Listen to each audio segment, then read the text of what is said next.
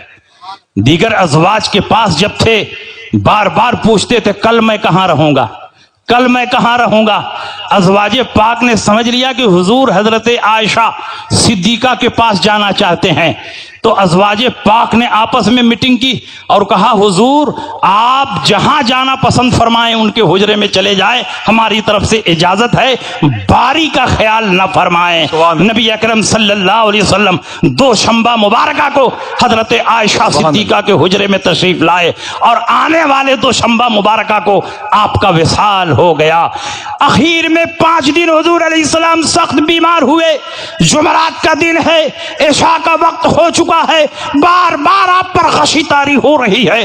حضور علیہ السلام ہوش میں آتے ہیں تو ارشاد فرماتے ہیں 7 مشق سے مجھ پر پانی بہایا جائے، جس کی بندش نہ کھولی گئی ہو، 7 مشق سے پانی بہایا جا رہا ہے۔ حضور علیہ السلام کی غشی دور ہو رہی ہے، حضور اٹھنے کی کوشش کرتے ہیں، ضعف و نقاہت کی وجہ سے اٹھ نہیں پائے، حضور زمین پر لیٹ گئے، فرمایا پانی بہایا جائے، پانی بہایا گیا، غشی دور ہوئی، اٹھنے کی کوشش کرتے ہیں مگر ضعف و نقاہت کی وجہ سے اٹھ نہ سکے، اور ادھر عشاء کی نماز میں دیر ہو رہی تھی۔ اللہ کے نبی نے فرمایا مرو ابا بکر فلیصلی بالناس، ابو بکر کو حکم دو کہ وہ لوگوں کی امامت کریں۔ وہاں حضرت علی بھی موجود تھے، حضرت صدیقہ بھی موجود تھیں، اور دیگر خاندان کے افراد بھی موجود تھے۔ حضرت عائشہ صدیقہ نے فرمایا یا رسول اللہ انہ رجل رقیق لا يستطيع ان يصلي بالناس اذا قام مقامك۔ یا رسول اللہ ابو بکر صدیق بہت رقیق القلب ہیں، نرم دل ہیں، جب آپ کی جگہ پر کھڑا ہوں گے تو وہ لوگوں کی امامت نہیں کر پائیں گے، اس لیے آپ عمر کو حکم دیں کہ وہ لوگوں کی نماز پڑھا دیں۔ حضور نے فرمایا مرو ابا بکر فلیصلی بالناس، ابو بکر کو حکم دو لوگوں کی نماز پڑھائیں۔ حضرت عائشہ نے کہا وہ بہت نرم دل ہیں، آپ کی جگہ پر کھڑے ہوں گے، قرات پر قدرت نہیں ہوگی، وہ نماز نہیں پڑھائیں گے، ابو بکر کو نہیں عمر کو حکم دیں وہ لوگوں کی نماز پڑھائیں۔ حضور نے جلال میں فرمایا مری ابا بکر فلیصلی بالناس فإنکن لصواحب یوسف، ابو بکر کو حکم دو وہ لوگوں کی نماز پڑھائیں، تم لوگ یوسف کی سہیلیوں میں سے معلوم ہوتی ہو کہ اپنی بات پر ڈٹی ہوئی ہو اور میری بات پر عمل کرنے کے لیے تیار نہیں۔ اللہ اکبر، اللہ اکبر۔ حضرت عائشہ صدیقہ فرماتی ہیں کہ اس لیے میں بار بار یہ کہہ رہی تھی کہ حضور کے ظاہری احوال بتا رہے تھے کہ چند دن کے مہمان ہیں، حضور دنیا سے رخصت ہونے والے ہیں۔ اگر میرے باپ مصلی پر کھڑے ہوں اور حضور کا وصال ہو جائے تو لوگ کہیں گے ابو بکر منحوس ہیں، نبی کے مصلی پر آئے اور نبی کا وصال ہو گیا۔ اس لیے حضرت عائشہ بہانے بنا رہی ہیں، یا رسول اللہ وہ رقیق القلب ہیں، نرم دل ہیں، کسی اور کو حکم دیں کہ وہ لوگوں کی نماز پڑھا دے۔ لیکن یہاں مسئلہ صرف نماز پڑھانے کا نہیں ہے، بلکہ اللہ کے نبی اپنی زندگی میں یہ اشارہ فرمانا چاہتے ہیں کہ آج جو میرے مصلی پر کھڑا ہو کر صحابہ کی امامت کرے گا، کل وہی پوری ملت اسلامیہ کا خلیفہ ہوگا۔ اللہ اکبر، اللہ اکبر۔ حضرت عائشہ فرماتی ہیں اگر یہ نقطہ مجھ کو معلوم ہوتا تو میں اصرار نہیں کرتی۔ اب حضرت علی کی روایت سنو جو اپنے آپ کو محب اہل بیت کہتے ہیں۔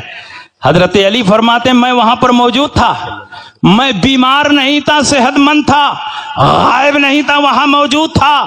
اگر حضور چاہتے تو مجھے بھی بھیج سکتے تھے، لیکن اصرار اور شدت کے ساتھ حضور علیہ السلام نے صدیق اکبر کو اپنے مصلی پر کھڑا کر کے دنیا والوں کو یہ پیغام دیا کہ انبیاء اور مرسلین کے بعد جو سب سے افضل ہوگا وہی خلافت کا مستحق ہوگا، اور سب سے افضل ابو بکر صدیق ہیں، اس لیے خلافت کے وہی مستحق ہیں۔ حضرت علی خود آپ کی افضلیت کو تسلیم کر رہے ہیں۔ افضل هذه الامه بعد نبیها ابو بکر، اس امت میں سب سے افضل انبیاء اور مرسلین کے بعد حضرت ابو بکر صدیق۔ حضرت برا ابن عازب فرماتے ہیں ما طلعت الشمس ولا غربت علی احد افضل ابو بکر الا ان یکون نبیا. آج تک سورج کسی ایسے آدمی پر نہ طلوع ہوا نہ غروب ہوا جو ابو بکر صدیق سے افضل ہو مگر یہ کہ وہ نبی نہیں ہیں. جب سب سے افضل انبیاء اور مرسلین کے بعد صدیق اکبر ہیں تو نبی کے بعد وہی خلیفہ ہوگا جو سب سے افضل ہوگا. اور سنیے، جب مسجد نبوی شریف کی بنیاد رکھی جا رہی تھی، ہجرت فرما کر حضور علیہ السلام تشریف لے گئے تو ابو ایوب انصاری کے مکان کے سامنے اونٹنی ٹھہر گئی. حضور علیہ السلام کے سامان اتارے گئے. 6 ماہ تک ابو ایوب انصاری کے مکان میں حضور مہمان رہے. جب حضور علیہ السلام 2-4 دن قیام فرما لیتے ہیں تو مسجد نبوی کی تعمیر کا خاکہ صحابہ کے سامنے پیش فرما رہے ہیں. 2 یتیم بچوں کی زمین تھی. یتیم بچوں نے کہا بلا معاوضہ یہ زمین آپ کی خدمت میں نظر ہے. حضور نے فرمایا نہیں، میں قیمت دے کر یہ زمین لینا چاہتا ہوں. یتیم بچوں نے کہا حضور یہ آپ ہی کی زمین ہے، آپ مسجد بنائیں. کہا نہیں، اگر تم قیمت نہیں لوگے تو یہ زمین میں نہیں لوں گا. یتیم بچوں نے 10 دینار مانگا تو نبی اکرم صلی اللہ علیہ وسلم نے ابو بکر کو حکم دیا ہے ابو بکر مسجد نبوی کی زمین کی قیمت تم اپنی جیب سے ادا کرو. آج مسجد نبوی جس زمین پر کھڑی ہے اس کی قیمت حضرت ابو بکر صدیق نے ادا فرمائی. سبحان اللہ. اور جب سنگ بنیاد کا جلسہ ہوا سارے صحابہ آئے تو حضور علیہ السلام نے سب سے پہلا پتھر اپنے ہاتھ سے رکھا. صلی اللہ علیہ ابو بکر سے فرمایا ابو بکر میرے پتھر کے بغل میں تم دوسرا پتھر رکھ دو. ابو بکر نے دوسرا پتھر رکھ دیا. عمر کو بلایا، عمر تم میرے پتھر کے بغل میں تیسرا پتھر رکھ دو. عمر نے تیسرا پتھر رکھ دیا. حضرت عثمان کو بلایا، عثمان تم حضرت عمر کے پتھر کے بغل میں پتھر رکھ دو. تو حضرت عثمان نے عمر کے پتھر کے بغل میں پتھر رکھ دیا. اس وقت حضرت علی آئے نہیں تھے کیونکہ نبی کی امانتیں ادا کرنے کے لیے حضور علیہ السلام ان کو مکہ مکرمہ میں چھوڑ رکھا تھا. نبی اکرم صلی اللہ علیہ وسلم نے پہلا پتھر رکھا اور نبی کے بعد سب سے پہلا پتھر ابو بکر نے رکھا، دوسرا عمر نے رکھا، تیسرا عثمان نے رکھا. یہ اس بات کا اشارہ ہے کہ نبی کے بعد پہلا خلیفہ ابو بکر ہوں گے، دوسرا عمر ہوں گے، تیسرا عثمان غنی ہوں گے. اس لیے مسلک اہل سنت پر مضبوطی سے قائم رہو. تم کہتے ہو مقام غدیر میں اللہ کے نبی نے حضرت علی کی خلافت بلا فضل کا اعلان کیا. سنو، انتقال سے 3 دن پہلے کی یہ روایت. حضرت عباس اور حضرت علی حضور کی خدمت میں گئے. نبی اکرم صلی اللہ علیہ وسلم کو دیکھا. جب باہر تشریف لائے صحابہ نے پوچھا کیفا وجدتما رسول اللہ صلی اللہ علیہ وسلم، حضور علیہ السلام کو کیسا آپ لوگوں نے پایا؟ ان دونوں نے کہا الحمدللہ حضور ٹھیک ہے. حضرت عباس نے حضرت علی کا ہاتھ پکڑا، کنارے لے گئے، کہا اے علی ظاہری احوال بتا رہے ہیں کہ اب حضور علیہ السلام 3 دن سے زیادہ نہیں رہیں گے. 3 دن کے بعد ہم لاٹھی کے غلام ہو جائیں گے. اس لیے چلو نبی کی خدمت میں پوچھ لیا جائے کہ آپ کے بعد خلیفہ کون ہوگا. اگر نبی فرما دیتے ہیں کہ علی خلیفہ ہوں گے تو ہم لوگ نبی کے بعد تمہاری خلافت کا اعلان کریں گے، اور نبی فرما دیں گے کہ علی خلیفہ نہیں ہوں گے تو ہم لوگ خاموش بیٹھ جائیں گے. حضرت علی نے فرمایا چچا جان میں نہیں جاؤں گا، اس لیے کہ اگر نبی نے فرما دیا کہ میرے بعد تم خلیفہ نہیں ہوگے تو مسلمان کبھی مجھ کو خلیفہ نہیں بنائیں گے، اس لیے میں نہیں جاؤں گا. میں پوچھنا یہ چاہتا ہوں کہ اگر مقام غدیر میں اللہ کے نبی نے حضرت علی کی خلافت بلا فضل کا اعلان کیا تھا تو عباس کو معلوم ہونا چاہیے، حضرت علی کو معلوم ہونا چاہیے. نبی سے پوچھنے کی کیا ضرورت پیش آ رہی ہے؟ حضرت علی کو یہ جواب دینا چاہیے کہ مقام غدیر میں میری خلافت کا اعلان ہو چکا ہے، اور نبی کے صحابہ ایسا کبھی نہیں کریں گے کہ میری خلافت کو غصب کر لیں. لیکن ان حضرات نے یہ جواب نہیں دیا، بلکہ حضرت علی نے یہ جواب دیا میں نہیں پوچھوں گا. اگر نبی نے فرما دیا کہ میرے بعد تم خلیفہ نہیں ہوگے تو پھر مسلمان کبھی مجھ کو خلیفہ نہیں بنائیں گے. یہ اس بات کی دلیل ہے کہ مقام غدیر میں اللہ کے نبی نے حضرت علی کی خلافت کا اعلان نہیں کیا تھا، علی کی محبت کا اعلان کیا تھا. من کنت مولا فعلی مولا، میں جس کا محبوب علی اس کے محبوب، میں جس کا دوست علی اس کے دوست، اللہم والے من والا وعد من عادا، اے اللہ اس سے محبت فرما جو علی سے محبت کرے، اس سے دشمنی فرما جو علی سے دشمنی کرے۔ واہ واہ واہ واہ واہ، ماشاء اللہ، واہ واہ واہ واہ، سبحان اللہ سبحان اللہ سبحان اللہ، یا علی یا علی، ماشاء انتقال سے 2 مہینہ پہلے ایک بوڑھیا، ایک خاتون نبی کی خدمت میں حاضر ہوئی اور انہوں نے کہا یا رسول اللہ یہ مسئلہ بتا دیں۔ نبی نے مسئلہ بتا دیا، وہ خاتون چلی گئیں۔ دوبارہ وہ بوڑھی خاتون آئی، کہا یا رسول اللہ یہ مسئلہ بتا دیں۔ حضور نے بتا دیا۔ جاتے وقت انہوں نے پوچھا یا رسول اللہ پھر میں آؤں، آپ کو نہ پاؤں تو کس کے پاس جاؤں؟ نبی اکرم صلی اللہ علیہ وسلم نے فرمایا پھر آؤ اور مجھ کو نہ پاؤ تو ابو بکر صدیق کے پاس چلی جانا۔ یہ اس بات کی دلیل ہے کہ جو کام میں کر رہا ہوں میرے بعد ابو بکر صدیق کریں گے، کیونکہ انبیاء اور مرسلین کے بعد سب سے افضل ابو بکر صدیق ہیں، اور خلافت کی ترتیب وہی ہے جو افضلیت کی ترتیب ہے۔ باتیں بہت ہے کہنے کے لیے، لیکن وقت کی قلت کا احساس کرتے ہوئے میں آپ کے درمیان سے رخصت ہو رہا ہوں۔